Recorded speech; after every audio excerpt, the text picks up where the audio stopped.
You think I'm gonna be able to do anything back here? That smells, goddammit! I mean, he's right. You do have spells. I don't know how many of them are useful here. Well, let's see. Let's see what I got. I got a range. I got a close range spell. But is it got prepared? Healing spells. I got spiritual weapon. Can I use spiritual weapon? You can use spiritual weapon. Spiritual weapon is a very good spell in this situation. I agree. So, spiritual weapon. Let's see. Shaylin's weapon is it a glaive? I'm pretty sure it's a glaive. It's a glaive. Here you go. It is indeed a glaive. If we were in ancient times, it would be a dagger. Yeah, it does get a chance to attack immediately. It does not hit.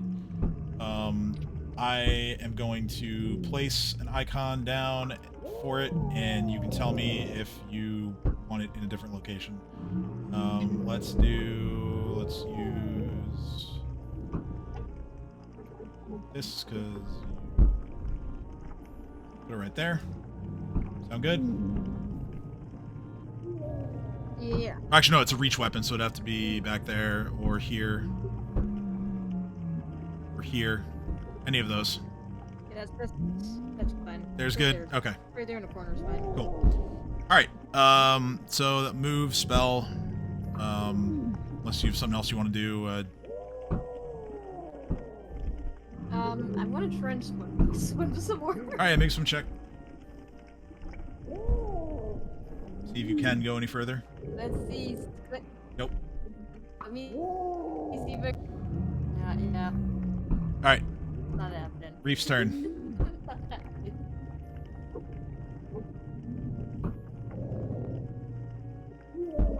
So.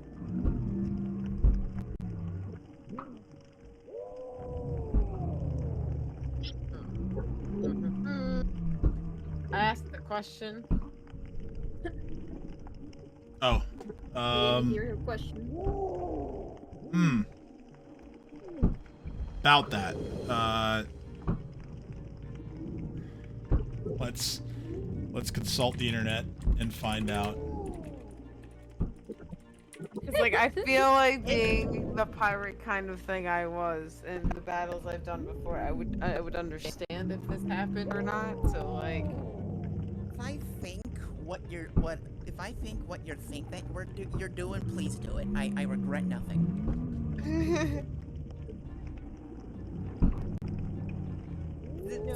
Zap, zap. We're gonna fuck shit up. Zippity zap. They don't zap back.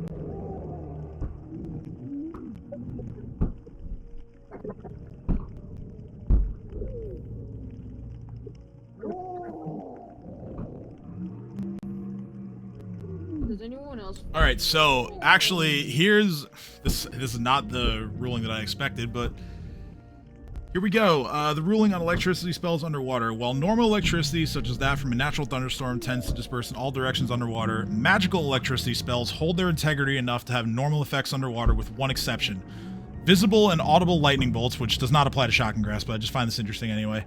And sparks that are the result of combusted air, and they don't happen underwater. Because of this, creatures that fail to identify an electricity spell that requires a ranged touch attack are flat-footed against the first such ranged touch attack, as they don't realize they need to dodge the invisible projectile unless they have reason to, like a spellcaster who can cast them if they know that you can do it. This does not apply to melee touch spells like Shocking Grasp, since the creature can still see the spellcaster's hand moving towards it. So, yes, you can use Shocking Grasp underwater. Oh, baby. That's the long and short of it. Yes. So Reef sends it. 19 hits her touch. Is she wearing any metal or carrying anything metal? The tip of her spear is metal. So, point 22. plus 3 attack roll. Which, yeah, I mean, doesn't matter, still hits. I know, I'm still excited. Oh, wait, she is spell resistant. She gets to make a check, or you have to make a check against that. So, caster level check, please. Come on, Reef. Please.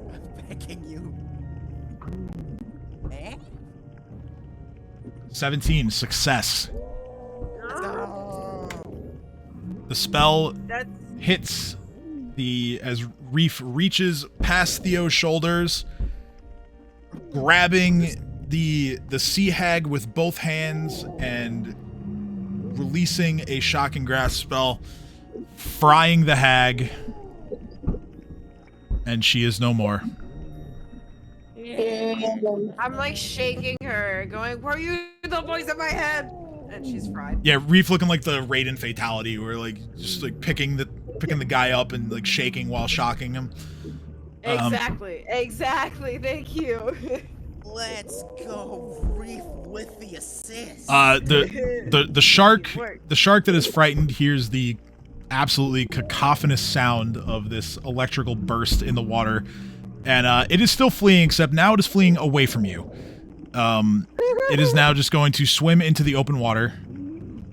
What's this circle here? Who drew this?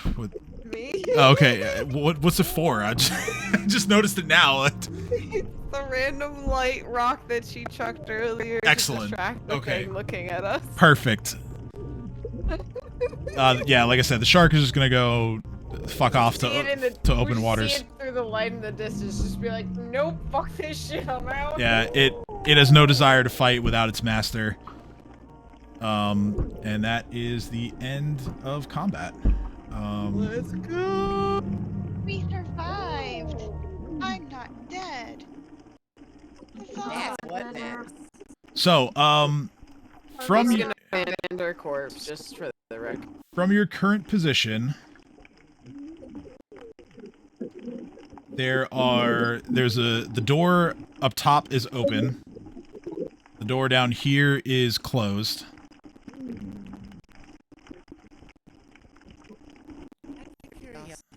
Can sea hags survive above water? They can. Alright, in that case, I blame the toast plague on it. They are amphibious. Wait, check your body for a cure. These are already big pockets. Okay. Just like literally shaking her. You're like, Roll perception. upside down. Sarah is just slowly swimming toward everyone else.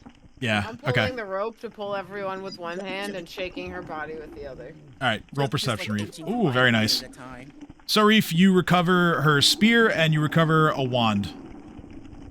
What's the wand do? I don't know. I'm gonna What's pick the- up What are you picking up? What is she picking up? I was gonna say I'm gonna pick up another rock and light it up. Okay.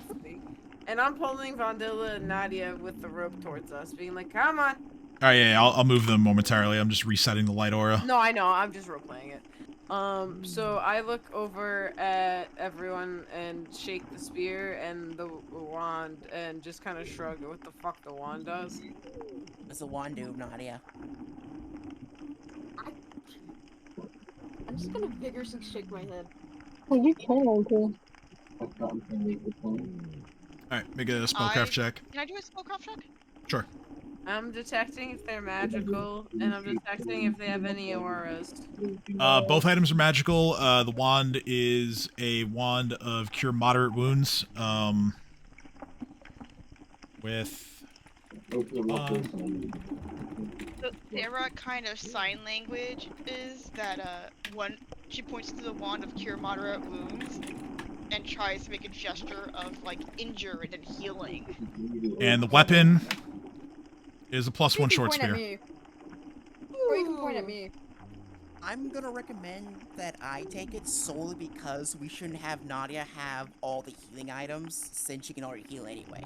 So if if she's down, then I can use the wand of moderate wounds on her. Because if I use my fiendish healings wand, then she'll be evil. We can't have that. So the short spear is a thrown weapon only, or is it No, also... It can be used Here. in hand. It's a piercing weapon. I look at everyone, motion at the spear, and then motion at the rope tied together of all the other weapons I have, pulling them out of the bag, and then point at it, and then look at everyone else. Do we still have -60? Sarah kind of just stares at you as you pull things out of the bag and wonders why it's not like floating to the floor. Or sticking to the floor rather. What, Leah, by the way? Are we still negative 6? We have sex. What? I don't think. Are we still doing what? Don't worry, Thea. Once we get out of here, we'll get you some bitches. Sorry, we all might be a heard. Are we challenge still with your doing ugly sex? mug. I'm assuming that's not what you asked. Yeah, that's why. Big underwater sex is happening now. yeah, No, I'm kidding. Like what? I misheard it. I'm sorry, but what did you say? And why did you go radio silent when I asked? I don't know, but now Sarah casts unnatural lust. No, I'm kidding. I was just asking if we're still gonna have the negative 6s or not. So yeah, that's ability damage that will heal over time, so like 1 point per day, or if you guys have restoration spells available or want to get that cast for you, it'll knock off some time from having to wait it out. That's something that, like, Nadia could prepare it, you know, like the next day if needed, or Sarah just wait it out. I'll live. Yeah. Oh yeah, you all did that, and then I survived because I'm too cool. So Sin's gonna swim up to all of you, and he's gonna say, "Why are you so weak? So weak." Are you trying to get the rope cut from yourself? Like, that's... I regret nothing. I'm gonna pull up my glaive and hold the rope. I'm laughing. Nadia, I'm if gonna I can take on a sea hag, I can take on you. I'm Well, mouthing to everyone. I'm gonna have to ask for the night because I can't hear you, Sin. I can't hear you. 3 people talked at once, and I heard none of you. Who first? Pass it Go. along. I'm just Why are you so weak? So weak. And I Theo. can't hear you. La la la la la la la. What is Theo I saying? need to go to bed because I got work at fucking in the morning. So... Thank you for answering. No, I asked her to repeat herself like 4 times, so she just said it loud enough for me to I hear. didn't. Every time I repeated myself. Fucking, Yeah, I mean, I'm... Bree and Tristan were talking. Yeah, no, that You was know, my bad. That was my bad. We're gonna end soon. I just figured you guys were gonna explore okay. the rest of the ship, but I mean, if you have to go, you have to go. I'm not gonna hold it against you. I will help. If you want to run me as an NPC for the rest of the 15 minutes or however long you're gonna play, I'll just help Reef and Sarah and whoever needs help with like investigating things. Chief oh my strategist. God. Okay. That is a horrible perception roll. It is indeed. But our chief strategist shall help us strategize the best way to loot the ship and find all the diseases. I like this plan. But yeah, I'm just going to presume, because you guys tend to do this anyway, that you're gonna check the doors. Yes. And such. Loot everything. Okay, so this one here, this room is empty. Nothing in it. Night. Good night. You enter through the open doorway here. You notice that there are several hammocks that are just drifting in the water here, strung between some beams that are somehow still intact. The room swirls with a haze of what appears to be gore, fish heads, half-eaten eels, sort of just like chumming up the water. There doesn't appear to be anything of use in this room either. However, to your left of the doorway, there's what looks like was a window on the ship that has been blown out, allowing you to swim outside of the ship. How convenient. As you do so, you see another door to your right, leading into a room that would have been positioned at the very top of the ship at the aft or stern. That's where the treasure's at. This door appears to be swollen shut, so attempts to open it are going to require a strength roll. Can I remove the hinges instead? I would say the swelling from having been underwater. Guidance does not work on ability checks. It does now. Wait, why not? It says skill check. Oh wait, no, ability. Never mind. Ability checks are not skill checks. Yeah, I would say the effects of the water having swollen the door shut are gonna make it almost impossible to unscrew or pry the hinges off. Does not really gonna affect you at all. It's the same check. Oh damn. I mean, I'll give it a shot just because. But if that fails, I'm gonna recommend that we just start attacking it. Okay. All right. Strength check. Boosh. 20 is exactly what you needed.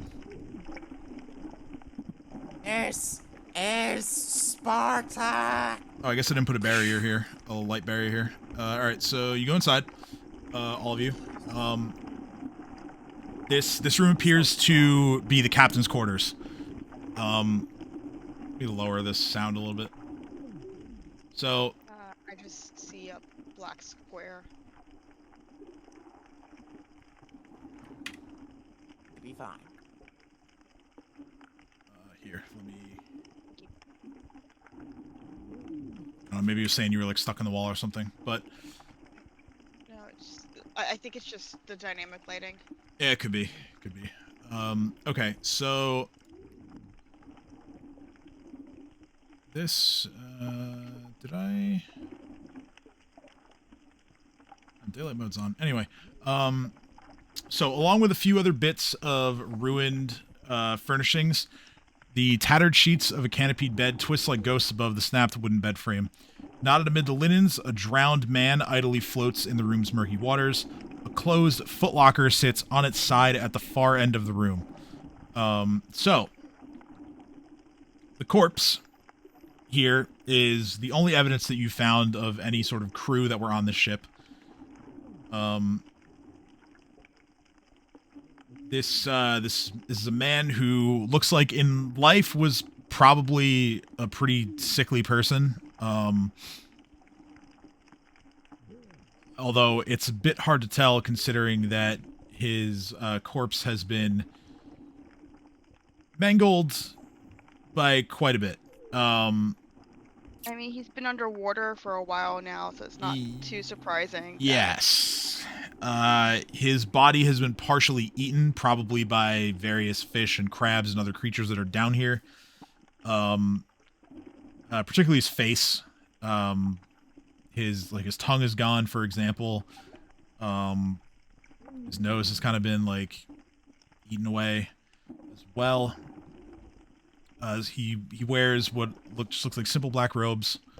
And there is a pretty nasty looking head wound as well. Doesn't appear to be something that would be severe enough to kill outright, but certainly enough to knock somebody out. And if he was knocked out when the ship sank, I doubt we're gonna go do an autopsy on this guy. So. Can heal checks detect what killed the thing? That's a very fair question. Ooh, that's a good question. It should. Look at you being smart. Leave me alone. I was a compliment, okay? This is the best you're gonna get. It sounds condescending. I will show you condescending in a fat minute. Just you wait. It would tell Play you. nice, Swordlings. So it could tell you if this person was killed by a disease or by poison. If you're looking at any other cause of death, it would be like perception to kind of like investigate the body for, you know, like the wounds, for example. To be fair, disease or poison is kind of what we're looking for right now, so. Yeah, and you could determine if a wound that you do find is deadly enough with a heal check, which 13, yeah, like I said, like the blow to his head is not enough to kill him. He does not appear to have died from disease or poison. Okay. Because my heal check is low enough? Is not low or not fair, low? we would be able to tell if he has a whole bunch of red sores on his body, if it's the bleeding veil. If he Well, it doesn't, could have then also. Well, that depends on like how affected he was, right? Like, it could have been an earlier strain that didn't do the bleeding sores. Just saying. So, okay. Also, the bleeding sores might not be readily apparent because he's been submerged in water for so long. If I had rolled higher, would I have been What That the is hell are you- metagaming. Yeah, no, I can't tell you that.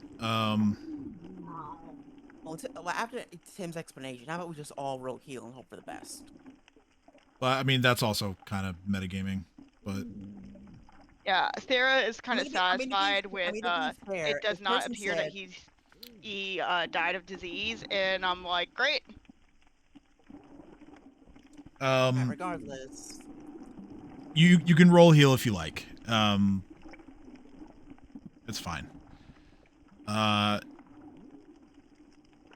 Is anyone investigating other parts of other details here? Oh, Sarah's going to read the captain's quarters. I'm gonna see what goodies I can find. Okay. I'm gonna continue to check over the body. Sarah, I'm also make. going to do my own heal check to see if I can't determine if he Okay. was Gotcha. if he was diseased or not. All right, so Sarah, 15. Okay, so you look around and you look Wait, at. do I still have resistant? Wait, no, resistance wouldn't count here. Never mind. No. You look around and your eyes move over towards the footlocker that is closed and still within this space. And something catches your eye. You get a little bit closer and you notice that stuck to the corner or one of the corners of the footlocker, you find a patch of skin and like a small tuft of hair. Okay, was not expecting that. So I am definitely gonna go investigate that. Okay. So you grab, or you, whether you grab or not, whether you're just looking and comparing, or whether you grab and bring it over to the body, either way, this discovery does match the body. Also, Like it's his hair and skin on the footlocker. Oh.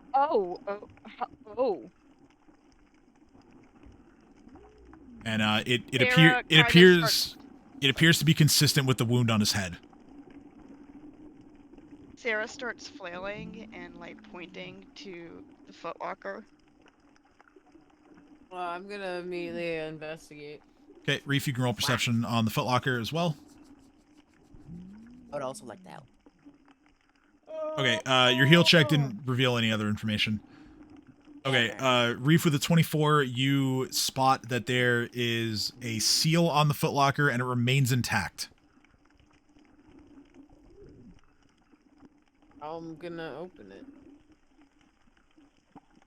I'm gonna investigate it if it's trapped, and if it's not, I'm gonna open it.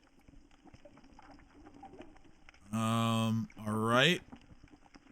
So, a footlocker. Let's see here. I need a disable device DC here.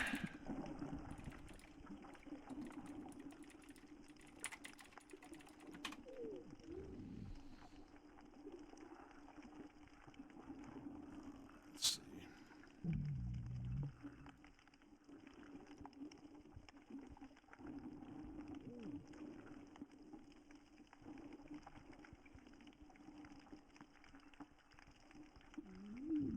Okay, so yeah, I need a disable device check to open this up.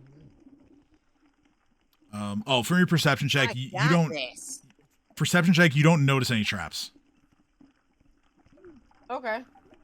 I'm gonna shake the box that's in, pointing at the lock. I'm going to extend my hand for Nadia, because this is important. So dab me up. Asking for guidance. I was assisting, but you can ignore my assistance. All right, yeah. So whatever sense check is the result then. My assistance is not. Wait, do you still want me to use perception? Use guidance. Yes. I'm using guidance. Okay, so +1.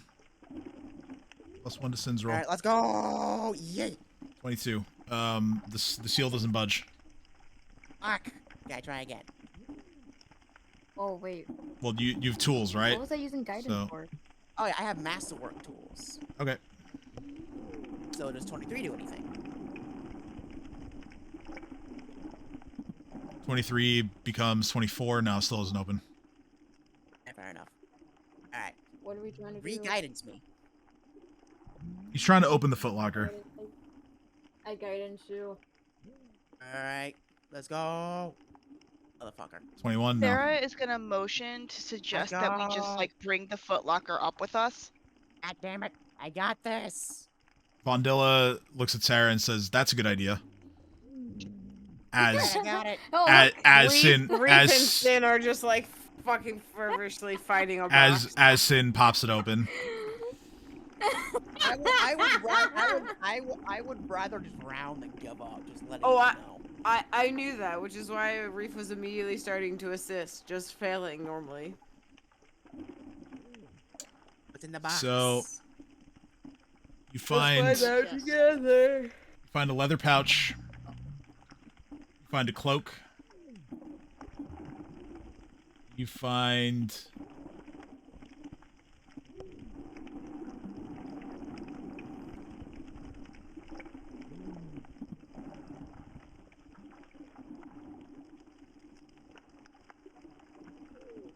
a book, which is now ruined because you opened it underwater.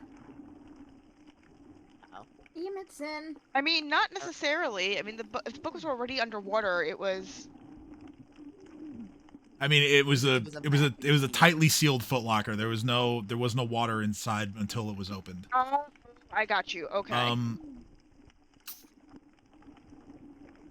I could have used just that book. wanted to open the box. We could have used that book. Wait, It's we fine. can The book- still, we can the book still touch is- things and repair them. Remember, guys. The book is exquisitely illuminated and is bound in a black silk and velvet over dark wood for the cover. The binding and the cover are not ruined, but the pages inside the book are. And they are very, very fragile, so it is unlikely that you're going to be able to repair this item. The book is entitled "Serving Your Hunger." Make anyone who would like to attempt to make a check to determine what this book is or what its contents might be. Roll knowledge religion. Fuck. Ooh, I'm trained I in have religion. God on my side now. All right, come on, Sarah, roll high. Goddamn it. Never mind. All right, Reef, you got this, buddy. You know exactly what it is. Let's go. What the fuck? Why do the dice gods hate me? Because you're not smart enough.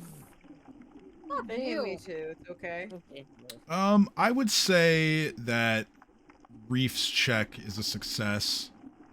Let's go. So what was the title of the book again? Serving Your Hunger? Yes, Serving Your Hunger. This is the sacred text of a god known as Urgathoa. Hi, Urgathella. Urgathoa What is that? has titles such as the Pallid Princess and Lady Despair. Her areas of concern are disease, undeath, the sin of gluttony. She is a neutral evil deity, primarily worshipped by necromancers, the undead themselves, those wishing to become undead. And she generally deals with those topics and domains, you know, death, necromancy, war, like I said before, disease, undeath. Looks like we found our culprit.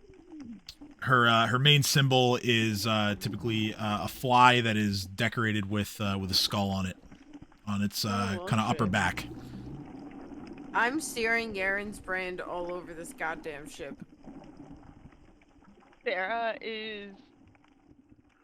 assumes Sin somehow communicates this, and she just kind of goes, "Oh," and suggests that we bring it up with us, even though the book itself is ruined. Saying, "Hey, if we could bring the book with its binding, be like, we found this." Yo, if we bring the body, we can cast Speak with Dead and get answers. I mentioned that he doesn't have a tongue anymore. What, do So ghosts need their tongues to talk? No. Well, when you cast Speak with Dead, you Yeah. speak with the literal corpse, not the spirit. Damn it. So the most you're going to be able to What get if- maybe is just like a yes or no answer. Better than Can nothing. I put Can a we tongue in? fabricate? With that in mind, this reminds me, unrelated to any of this, one night we should totally do a Dungeons and Dragons movie night. Like watch party? Yeah, a watch party. Yes. Yeah, maybe. I'd be down. It's a night that we decide we just don't want to play and then do it, or if we're missing people, sure. Okay. Anyway, sorry. Continue. Alright, let's keep searching this shit for shits and giggles, but I'm pretty sure we have our culprit. It's whoever this captain was, and a literal goddess of disease decided, you know what? Fuck Corvosa. So all we need to do is find the goddess of medicine and beg and plead, and she'll make everything go away. Right? Problem solved. Easy clap.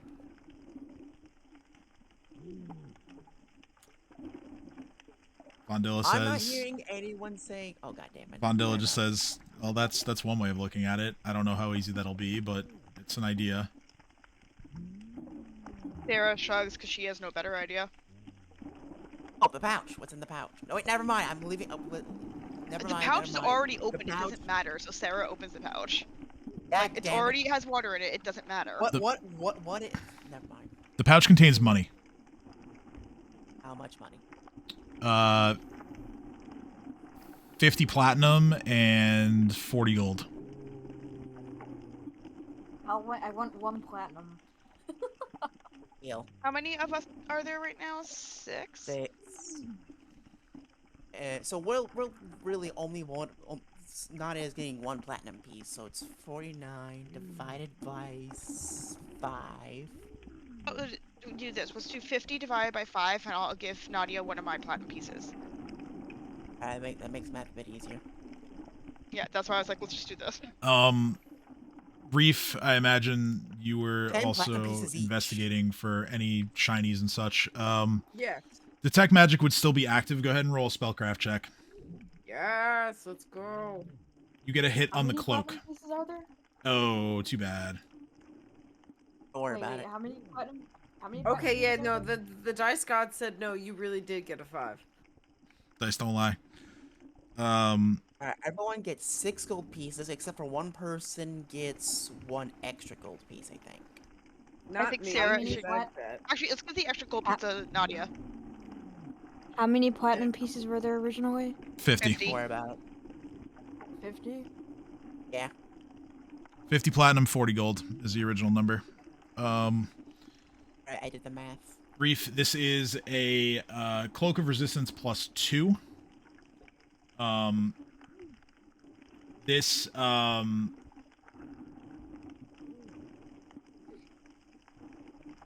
the cloak, by the way, does bear an embroidered image of the unholy symbol of Urgathoa as well.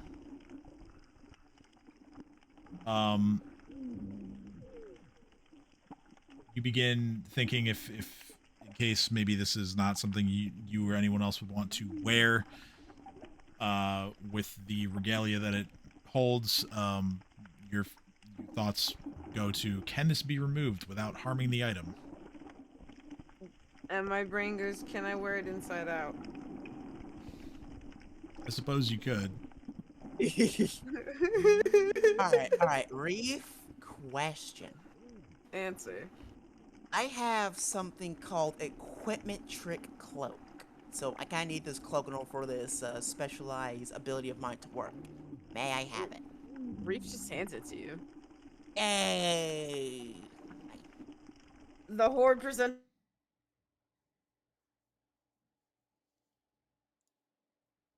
Oh, my...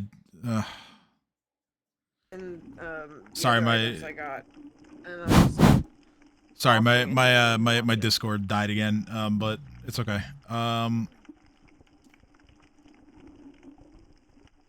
Alright, so Sin is taking the cloak. You guys are then taking the... Are you still taking the footlocker itself, or are you're Yeah. just gonna grab the contents and Oh leave? no, I'm taking the whole We're just gonna foot grab the locker. contents. Might as well Or just grab everything. Sarah's just describing the contents at this point. Okay. And Reef is grab just the, too just stubborn. grab the boat. I mean, yeah, I suppose out now the that you water. open the footlocker, there's not much of a need to take the footlocker. Reef's still taking it. Understandable. Reef takes everything. I get it. I don't see the reason not to take it, so he's taking the whole foot locker. He's picking up random things along the way. I'm going through the desk, seeing if there's any vials of God knows what. This is a plague ship, after all. Sarah's also gonna look in. Is there a desk in there anywhere? I didn't mention one, but I suppose there would be. It's a captain's quarters, so. Okay. So Sarah's gonna check the desks, the drawers, the desk, like any other looking cranny, anything that might be hiding anything. Okay. Other than sort of just the standard, quill, inkwell, parchment that would obviously be ruined from being underwater, maps that would also be ruined from being underwater. Nothing really of value. Okay, cool. And so I check, I find nothing. I am sad, and we move on. We should have just stopped and. All right. So, with the knowledge that you guys are taking the contents of the footlocker and or the footlocker itself back to the surface with you, you guys utilizing your rope tricks to navigate the water, get yourself back to shore. I will say that you guys make it there. It is a much slower journey back, given the strength damage that most of you have incurred. But you do make it. And it is probably around dusk by now, given how long it would have taken you. So your water breathing potions would have been starting to run low on time by the time you surface. So well done for getting it done in one potion. And we'll end here for the night, because we've already been going for almost 4 hours. So yeah, you guys dove down, and Reef finally got to explore the ship. You fought a shark and a sea hag, and you actually avoided an additional combat that was down there, because the creatures never spotted you. There was a pack of eels down there. And yeah, you've gained some potentially useful information. Not sure exactly how useful yet, but you do have some more insight as to what happened, at least with the shipwreck. And next week we will pick up with the other plot that was introduced, where Dr. Davalis and his men have come to Corvosa to assist with fighting the disease, and you guys very clearly do not trust him, and that's totally fine. Apparently Sarah now, who, like, after talking with him, is kind of like, I am willing to be cautiously optimistic. True. All right, so join us next week when we take on those new story beats.